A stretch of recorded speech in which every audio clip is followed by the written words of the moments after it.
Crispy crunchy এই মজাদার ফুলকো রুটিগুলি কীভাবে বানিয়েছি বলেন তো? আপনারা কি বিশ্বাস করবেন যে এগুলো আমি বাসায় বানাইছি? বিশ্বাস না করলে আমার সাথে থাকেন, পুরো রেসিপিটি দেখেন, তাহলে বুঝতে পারবেন যে আমি কীভাবে বানিয়েছি।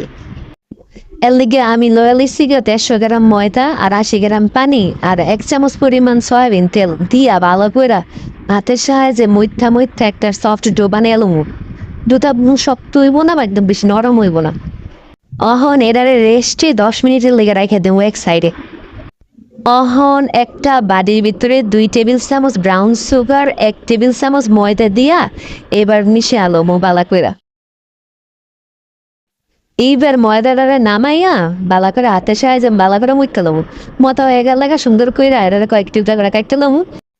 অহন একটা ডোরে লম্বা করে বেলা লমু, বেলা হয়ে গেল মাঝখানটা চিনির মিশ্রণটা দিয়ে দিয়াম, দিয়ে এবার 2 সাইড থেকে উড়ে চিপা চিপা টিপা টিপা দিয়ে দিমু যেন